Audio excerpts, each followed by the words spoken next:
और जो बीजेपी आज कर रही है भ्रष्टाचार करती भी है। आप गोद में बिठाते हैं, पावर में लाते हैं।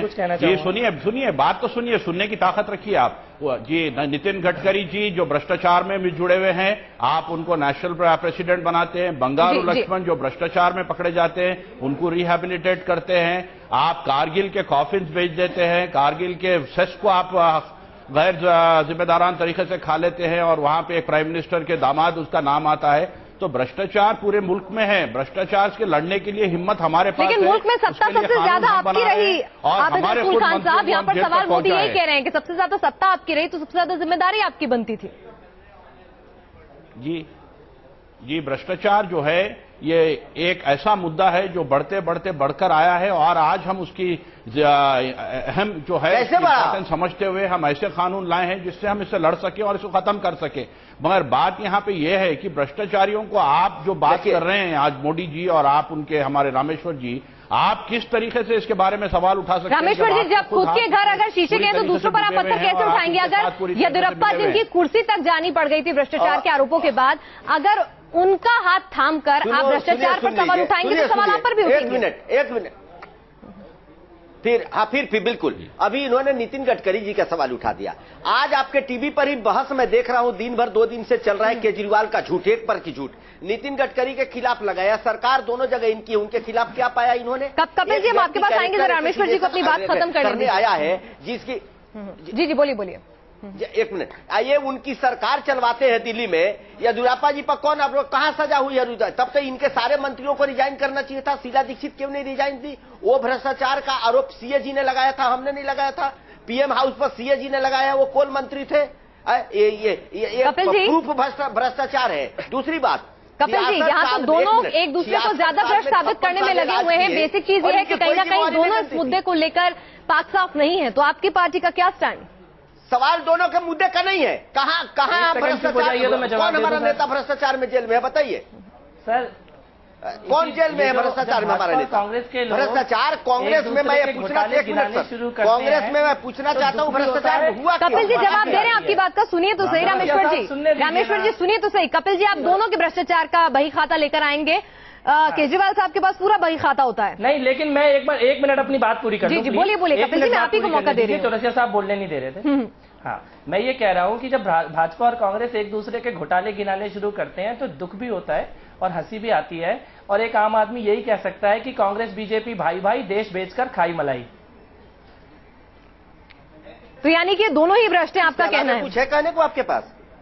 दोनों भ्रष्ट हैं, दोनों भ्रष्ट हैं जी। इनके भ्रष्टाचार की जांच होनी चाहिए। देश में यह पहली बार हुआ है, सुन लीजिए कपिल जी, सुन लीजिए, ये देश में पहली बार हुआ है कि फॉरेन फंडिंग लेकर के, अमेरिका का पैसा लेकर के, कौन सी ताकत आपके पीछे काम कर रही है? जहां जहां अमेरिका पैसा लगाया, प्रचार किया, फोर्ड फाउंडेशन से आपने पैसे लिए। सुनिए कपिल जी, जब आपसे जांच के लिए कहा गया, आपसे कहा गया कि फंडिंग का रिकॉर्ड दीजिए, तब आपने भी देने से मना कर दिया। जांच तो करने की बात की थी गृह मंत्रालय ने। सारी फंडिंग वेबसाइट पे पड़ी है, किसी ने मना नहीं किया। शिंदे साहब जांच कराने से भागते हैं, किसी ने मना नहीं किया। ये कांग्रेस और भाजपा, मैं आपको एक बात बताऊं, एक सेकंड, चौरसिया साहब बात तो सुनो ना। ऐसे डर के चिल्लाओगे तो अच्छा नहीं लगेगा। बात सुनिए, करना भी कुछ आता है। आज कांग्रेस पार्टी के अकाउंट करना आता है, बात के सिवा कांग्रेस पार्टी के बैंक अकाउंट में लगभग 2300 करोड़ रुपए पड़ा हुआ है। भाजपा के बैंक अकाउंट में लगभग 800 करोड़ रुपए पता है। दोनों को नहीं पता कि ये पैसा कहां से आया। हमारे पास 20 करोड़ रुपए है, उसका भी एक एक पैसे का हिसाब है हमारे पास। 800 करोड़ रुपए। नरेंद्र मोदी जी की जो चाय पे चर्चा हो रही थी, इसका खर्चा कहां से आ रहा था? चाय पे चर्चा का खर्चा कहां से आया? ये जो रैली हुई है कर्नाटक में, इसके लिए पैसे किसने दिए? ये जनता को बताने पड़ेंगे आपको। ये जो हेलीकॉप्टर में चलते हैं मोदी साहब, वो हेलीकॉप्टर किसका है, उसका किराया कौन देता है, ये बताना पड़ेगा। आबिद जी ये कह रहे हैं कि कांग्रेस की सत्ता है, आपके पास तमाम एजेंसीज हैं, आप जांच क्यों नहीं करा लेते हैं इनकी? ये तो पाक साफ है आप वाले। भ्रष्ट सिर्फ बीजेपी और कांग्रेस ही है। जी मैं यहाँ पे ये बताना चाहता हूँ कि सुनिए जी, मैं ये बताना चाहता हूँ कि कपिल जी की जो पार्टी है भ्रष्टाचार से लड़ने के मुद्दे पे आज देश में इलेक्शन लड़ने के लिए तैयार हो रही है। और हमारी जो पार्टी है वो हर कम्युनिटी को, चाहे वो एससी रहो, बीसी रहो, माइनॉरिटीज रहो, इनको साथ लेके आज मुल्क को आगे लेके चलने के लिए हम हमारा काम कर रहे हैं। और बीजेपी का जो बहुत आगे ले आए खान साहब, बहुत आगे ले आए। अब दया कीजिए मुल्क को तोड़ने के लिए, मुल्क को गुमराह करने के लिए और मुल्क को ऐसे रास्ते पर ले जाने के लिए जिसमें उसकी बर्बादी हो, ये काम हो रहा है। रही बात भ्रष्टाचार की, 1 मिनट सुनिए रामेश्वर जी, मैं साइलेंस से सुनता हूं, आप जब बताते हैं यहाँ पे मैं आपको बताता हूँ की आबादी होती है उसमें बात ही नहीं करने दोगे, तुम ही बात करोगे तो फिर हम क्या करेंगे? आप बोल रहे हैं, सुनिए 2 मिनट सुनिए, आप इतने नाराज क्यों हो रहे हैं? आप नाराज क्यों हो रहे हैं? बात सुनिए, आप बात सुनिए रामेश्वर जी, बात सुनिए, आप बात सुनिए, दूसरों को भी मौका दीजिए। बोल रहे हैं मैं आपको ये बताना चाहता हूं यहाँ पे बिल्कुल रामेश्वर जी कि आपकी जो बातें हैं, आपका जो ड्रामा है और आपके प्राइम मिनिस्टर कैंडिडेट का जो ड्रामा है, इसमें कोई चीज की भी सच्चाई नहीं है।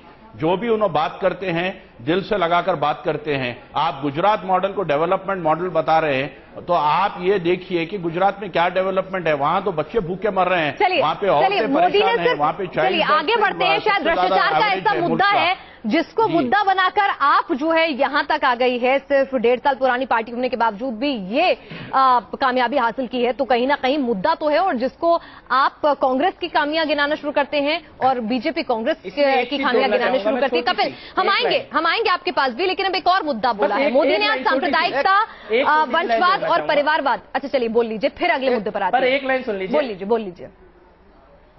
हाँ, मैं ये कह रहा हूँ कि आज मोदी जी ने कर्नाटक में बोलते हुए आम आदमी पार्टी के बारे में भी उनको बोलने पर मजबूर होना पड़ा। इससे ये तो पता लगता है कि दिल्ली से लेकर कर्नाटक तक हम उनके सामने चुनौती बन के खड़े हैं। चलिए, तो आप इससे खुश हैं कि मोदी ने अपने भाषण में जिक्र किया, आपको तवज्जो दी, आपकी जो मजबूर किया हमने, उनको मजबूर किया है हमने। चलिए, हम भ्रष्टाचार से अगर हम आगे बढ़ते हैं। हेलो जी हम कपिल यहाँ पर हम आगे बढ़ेंगे, और एक दिक्कत आपकी भी सुन लीजिएगा। हमें से सवाल दोनों पूछ रहे हैं, हमारी सुनी नहीं। बोलिए। नहीं, मैं इनसे ये पूछना चाहता हूँ, कांग्रेस आप वाले बैठे हैं, ये पूरे देश से भ्रष्टाचार महंगाई का मुद्दा को साइड करने के लिए तो कांग्रेस ने आपका उपयोग किया, और आप झूठ का पुलिंदा है। कोई चीज बोलता है, कैरेक्टराइजेशन करता है, अपनी जांच कराने के लिए खुद कमेटी बना लेते हैं। अभी इन्होंने झूठ पर झूठ बोला, उसका सफाई तो दे नहीं रहे हैं। इनकी एक नेता ने स्टिंग में बोला कि हम आंदोलन लेकर चलिए इसी पर बात कर लेते हैं। रॉकफेलर फाउंडेशन से पैसे चलिए आपने मुद्दा उठाया है, तो आज यहाँ पर 50 साल की जो पार्टी उठा देते हैं। रामेश्वर जी चलिए, वो कह रहे हैं कि आप दोनों साथी आप कह रहे हैं वो उसकी पैसे कहाँ से आ रहे हैं? अमेरिका बीच आप ही का मुद्दा हम उठा रहे हैं। रामेश्वर जी थोड़ा गुस्सा ना हुई, जरा हम आप ही का मुद्दा उठाते हैं, क्योंकि भ्रष्टाचार की बात करने वाली पार्टी बोलते नहीं है, अंबानी पर बोलते हैं। टाटा से इनका क्या रिश्ता है बताइए? चलिए, टाटा पर नहीं बोलते, अंबानी पर नहीं बोलते, छोड़िए। जरा एक और मुद्दा जिस पे बोले और जिस पर ये मुश्किल में फंस गए हैं, वो मुद्दा था आंकड़ों का और भ्रष्टाचार के आंकड़ों का। आपको बता दें कि इस्तीफा देने के बाद से केजरीवाल की मुश्किलें किस तरह से लगातार बढ़ती जा रही हैं। कभी केजरीवाल पर अधूरे वादों के सवाल उठते हैं, तो कभी अपने ही बयानों के चलते उनकी पार्टी को माफी मांगनी पड़ती है। और जब उन्होंने कहा कि दिल्ली में 50 दिनों में जो उनका शासन रहा उसमें भ्रष्टाचार कम हुआ, और ये बात एक इंटरनेशनल एजेंसी कहती है, तो एजेंसी ने कहा भाई हमने कोई सर्वे नहीं कराया है, आपके नेता झूठ बोलते हैं। अरविंद केजरीवाल की बढ़ती मुसीबतों की फहरिस्त में ताजा मामला है भ्रष्टाचार मिटाने के उस दावे का, जिसके चलते आम आदमी पार्टी पर सार्वजनिक तौर पर माफी मांगने की नौबत आन पड़ी। दरअसल आम आदमी पार्टी की नेता शाजिया इल्मी ने कहा था कि केजरीवाल सरकार के कार्यकाल में दिल्ली में भ्रष्टाचार कम हो गया, और इसके पीछे शाजिया ने ट्रांसपेरेंसी इंटरनेशनल इंडिया नाम की एक संस्था का हवाला दिया था। सिर्फ शाजिया ही नहीं, बल्कि CII के एक समारोह में केजरीवाल की जुबान से भी कुछ ऐसे ही बोल निकले थे।